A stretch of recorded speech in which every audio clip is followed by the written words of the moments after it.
The number one thing this bill does is it provides hope.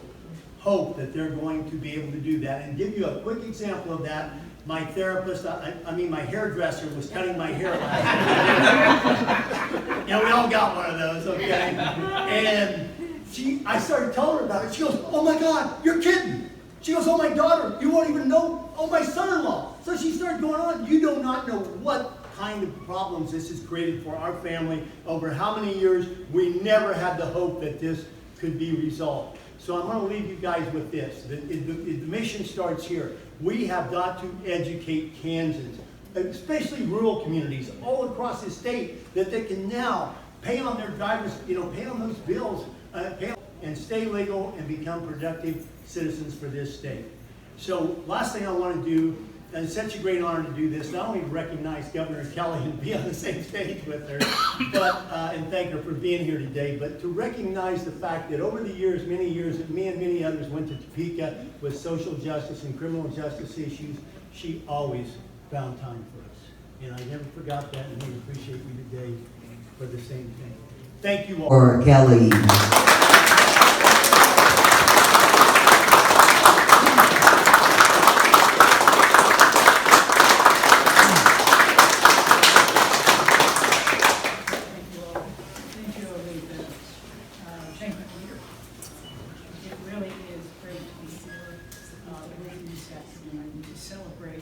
What is truly common sense legislation, and just the first of many pieces of common sense legislation that we need to pass to really fix our criminal justice system. As Peter so eloquently said, as Peter said, the crime that's being committed in this instance is the crime of poverty. And I think if we look through our criminal justice system, we're going to see that that is often the crime that's been committed. And I know Senate President Masterson and I have actually had a conversation about what we can do in the future to ensure that just because you're poor doesn't mean you spend endless numbers of days in jail waiting for the judge. You don't spend endless days off of work because you can't afford to pay the fine. So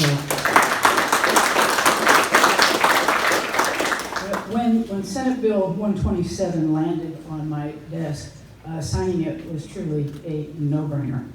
Not only is it the right thing to do to ensure that no Kansan is denied the ability to drive to work or to school because of his or her inability to pay a fine, an essential economic driver. The Kansas Department of Revenue estimates that more than 205,000 Kansans have suspended licenses, and 60% of those are related to issues paying fines and court fees.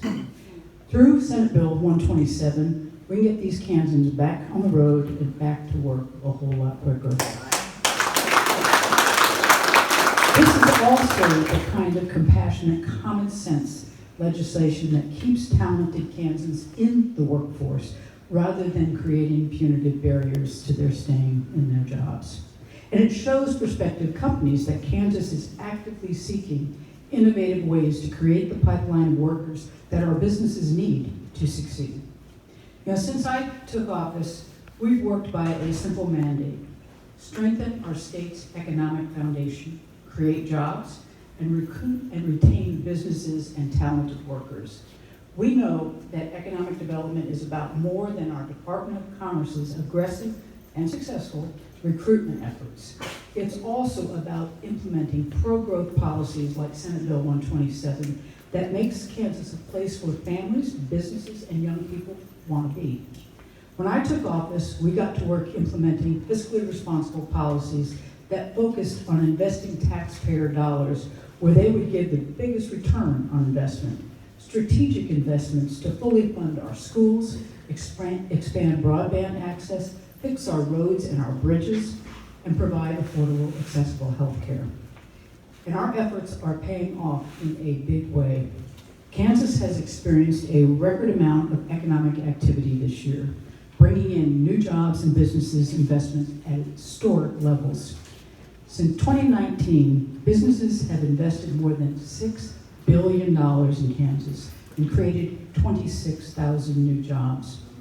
We've earned a host of awards and recognitions, including the prestigious Gold Shovel Award from Area Development Magazine. Our gross domestic product jumped by 7.3% in the first quarter of 2021.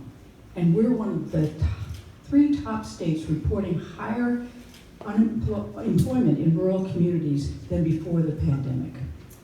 In order to keep this momentum going, we'll work with legislators, stakeholders, and community organizations to promote common sense policies like Senate Bill 127 that support our businesses, our workers, and our families. Together, we can continue strengthening our economy, creating those jobs, and supporting businesses that choose to locate or expand in Kansas. So before I sign the bill ceremoniously, I want to thank all those who made it possible today, including the bipartisan group of legislators who worked across the aisle for how many years? A lot of years, to get this bill onto my desk. Many are here in the audience and up on the stage today. I want to thank our Department of Revenue for working with the stakeholders and the legislators to implement these changes. And I especially want to offer thanks and recognition to Senator Olitha Faust-Godot. As you all know, Senator Faust-Godot is a fierce advocate for her constituents. I'm telling you anything you don't already know. But also for the entire Wichita community. She has been working on this legislation for a long time. And this is just one of many pieces of legislation that she has poured her heart into because of her community. So as always, Senator, I appreciate your persistence and your passion. And I'm glad we could celebrate this legislation right here together in your community. And with that, I'll sign.